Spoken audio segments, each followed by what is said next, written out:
DNA. O código que dá identidade a cada ser humano. Tão exclusivo quanto uma impressão digital. Até agora. A ciência chegou ao ponto em que reproduzir plantas, animais e até seres humanos é tão fácil quanto fazer cópias em uma impressora. Humanos sob encomenda. It is a disgrace. Copiados a partir de qualquer original. Pessoas feitas em laboratório e não no útero. Multidões geneticamente modificadas para que o termo indivíduo não tenha significado. E se alguém pudesse criar uma cópia exata de si mesmo só para ter peças sobressalentes? No caso de um problema no coração ou nos pulmões, ele teria uma cópia exata. Seres humanos estão sendo clonados em laboratórios clandestinos?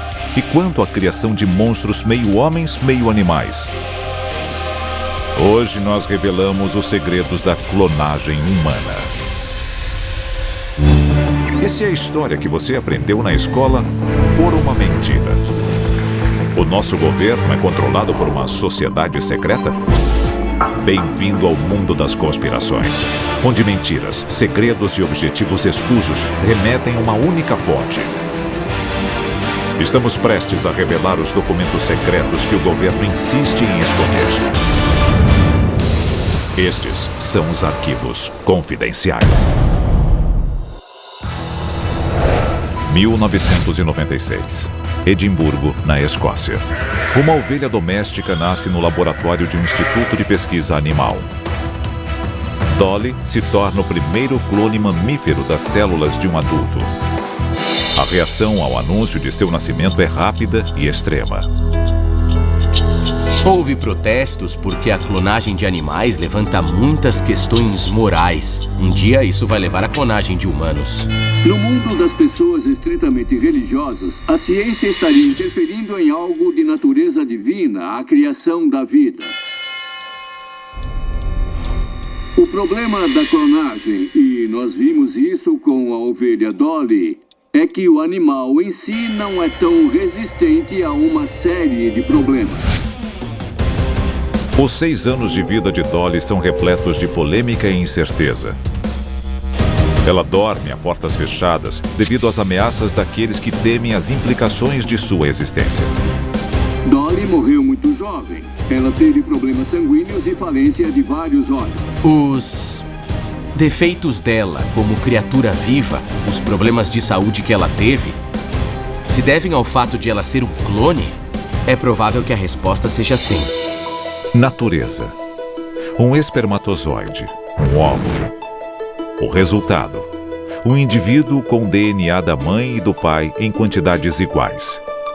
E a única forma de reprodução das formas de vida complexas até agora.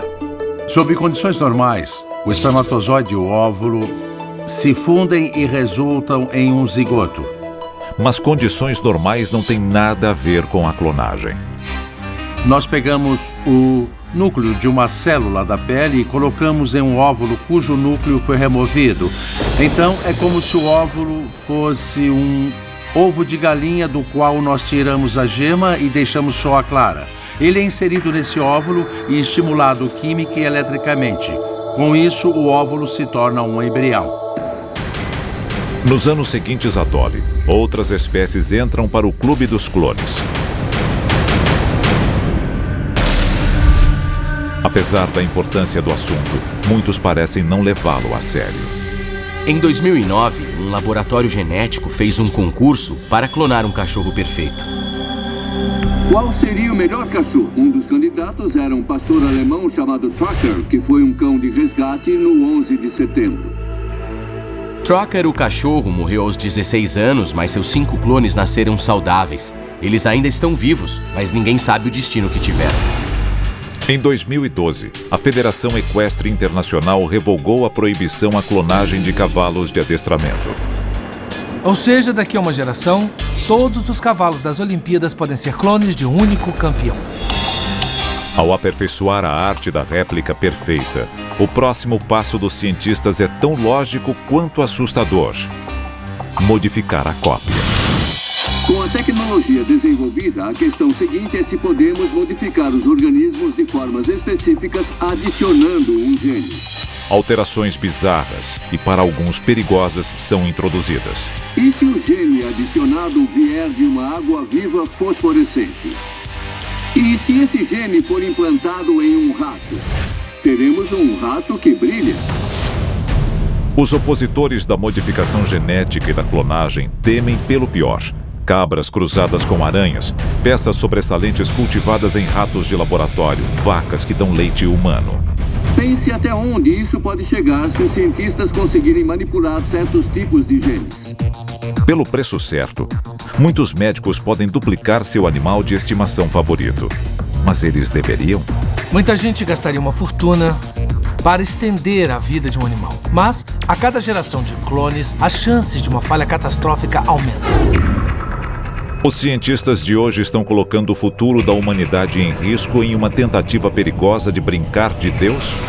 A seguir, conheça o único médico que ousa contar a verdade sobre o que realmente está fazendo. Através da clonagem, os cientistas foram capazes de duplicar espécies de ouriços do mar a macacos. E a tecnologia reprodutiva humana já existe há décadas. Quando criamos um ser humano em uma placa de Petri ou em um tubo de ensaio, a dinâmica muda drasticamente e isso abre uma nova caixa de Pandora, digamos assim. Para muitos, a fertilização in vitro é um atentado contra a própria natureza. O óvulo da mãe e o espermatozoide do pai são combinados em laboratório. O ato da concepção humana torna-se um procedimento de rotina criado pelas mãos de um técnico e visando o lucro. Com o desenvolvimento da fertilização in vitro, é só um pulo até a criação de um ser humano totalmente clonado. E esse é um caminho que alguns médicos estão seguindo, mesmo a nossa revelia. Em 2005, a ONU emitiu uma resolução condenando a clonagem humana. Nem todo mundo tem as mesmas definições de certo e errado. Uns podem dizer que a clonagem humana é algo absolutamente errado, mas basta que um cientista acredite nela e ache que é algo correto para se tornar uma empreitada científica válida. Então, o trabalho continua longe dos holofotes da comunidade médica tradicional. Questões éticas não são levadas em conta. Tudo o que importa são os resultados. Arquivo confidencial. O médico da clonagem humana. O Dr. Panayotis Zavos, um cidadão americano nascido no Chipre, dirige uma clínica de saúde reprodutiva bem-sucedida no Kentucky. Há décadas ele ajuda casais inférteis a conceber usando métodos consagrados como a fertilização in vitro. Em 2002, ele decide dar um passo além. Quando um homem e uma mulher não possuem os gametas, o homem não tem espermatozoides ou a mulher não tem óvulos, eu quero dar opções a essas pessoas e eu acho que a clonagem se torna outra opção que eles podem escolher se quiserem. Se podemos produzir uma ovelha, sem dúvida podemos produzir um humano.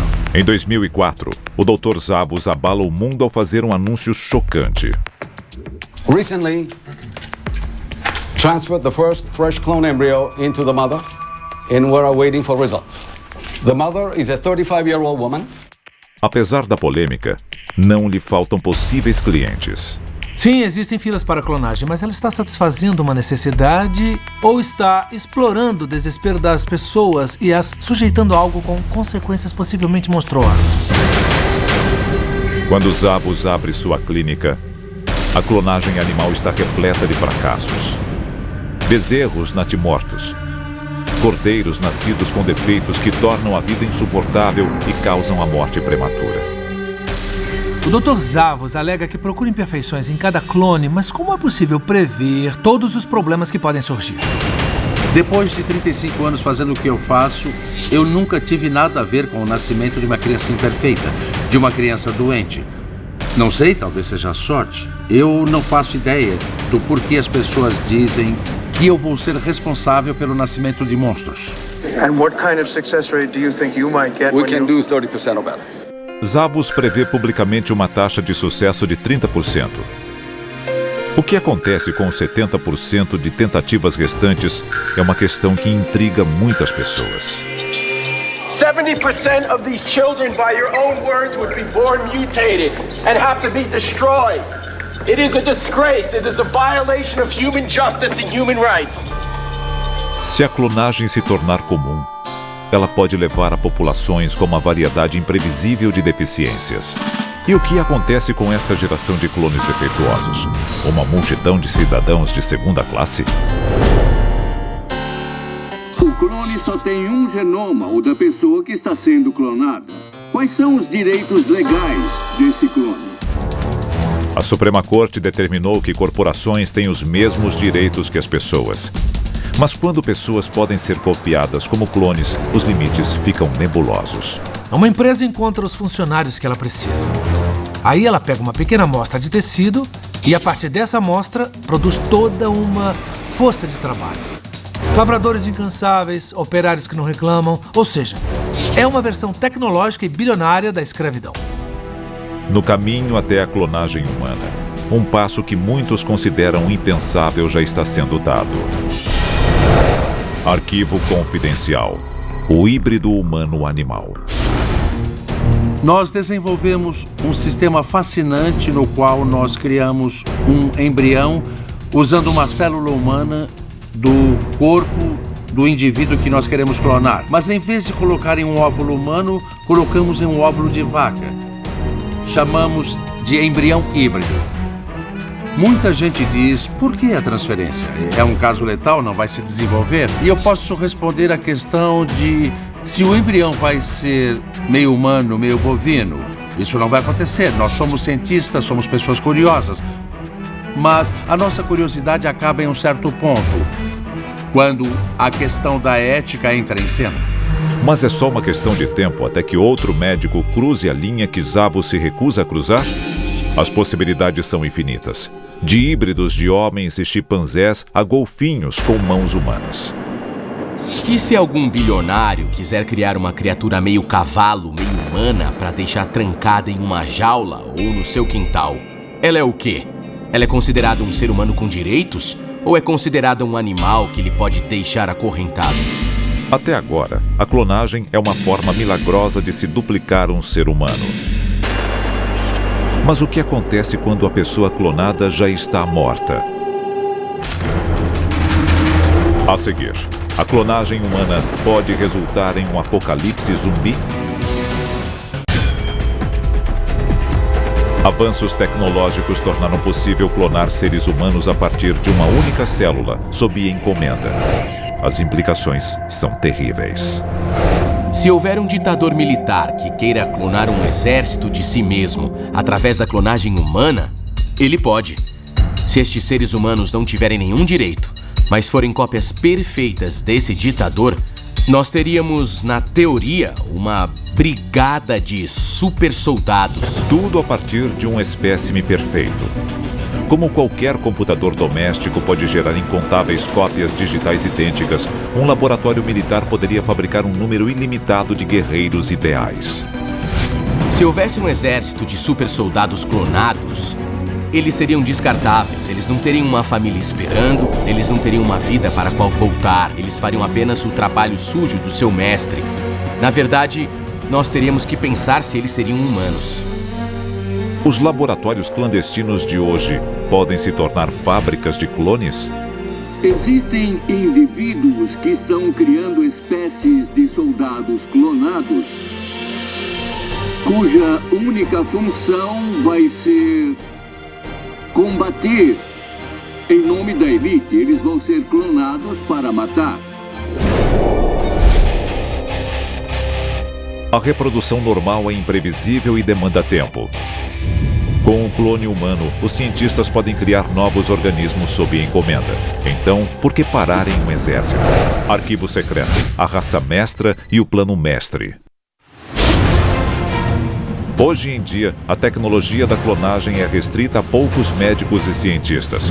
Mas o que acontece quando ela cai nas mãos daqueles propensos a fazer o mal? Hitler queria criar a raça mestra. Ele queria a supremacia de suas raízes germânicas e do que ele considerava o ser humano perfeito. Para fazer isso, ele ia reduzir a variedade genética através da reprodução seletiva. Se ele tivesse a tecnologia da clonagem humana, ele poderia contornar todo esse processo.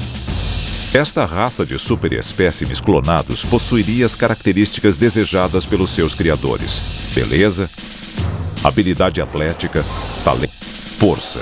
O resultado seria um mundo cada vez mais habitado pelos perfeitos. Isso é eugenia. E a clonagem é uma forma incrivelmente eficiente de fazer isso. Se um líder quisesse atingir essa perfeição, ele proibiria as pessoas de se reproduzirem. Nós não teríamos escolha sobre quem ou o que seriam os nossos filhos. Os benefícios da clonagem humana não se limitam a nações, terroristas ou tiranos. As pessoas mais ricas do mundo poderiam encomendar clones com o propósito exclusivo de fornecer órgãos que não seriam rejeitados pelos seus corpos. Um bilionário de 50 anos sabe que daqui a 20, 30 anos vai precisar de órgãos novos para substituir os seus próprios órgãos que estiverem morrendo. Então, ele encomenda uma série de clones para cultivar o que ele quiser. Depois de uns 10 ou 20 anos, ele decide que vai pegar um desses clones, tirar os órgãos que precisa e descartar o resto. Agora, o bilionário é um novo homem. E o clone, bom, ele não era totalmente humano, certo? Hoje é um filme.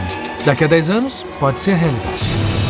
Em um mundo como esse, ninguém terá certeza de que não é apenas uma recipiente para as peças sobressalentes de alguém. Se você fosse um clone de peças sobressalentes, obviamente que seria impossível saber. Porque quem não fugiria se soubesse que alguém podia vir a qualquer momento e roubar seu fígado ou baço?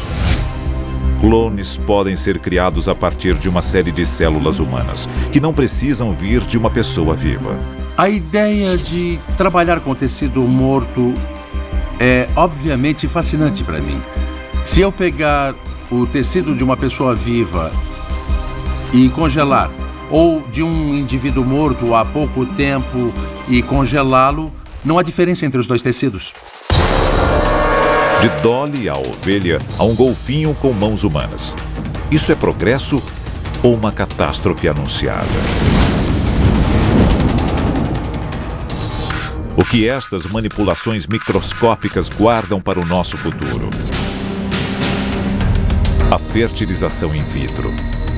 Uma geração atrás era polêmica, até um tabu. Hoje é lugar comum. Este é o futuro da clonagem humana? Eu acho que a clonagem humana tem um lugar e um papel a desempenhar no mundo, desde que seja usada de forma construtiva e positiva. E se alguém me acusar de estar interessado em criar monstros ou qualquer outra coisa, é porque não me conhece. Pela primeira vez na história, os médicos podem decidir não apenas quem vive ou morre. Eles podem decidir quem é criado. Reflita sobre isso.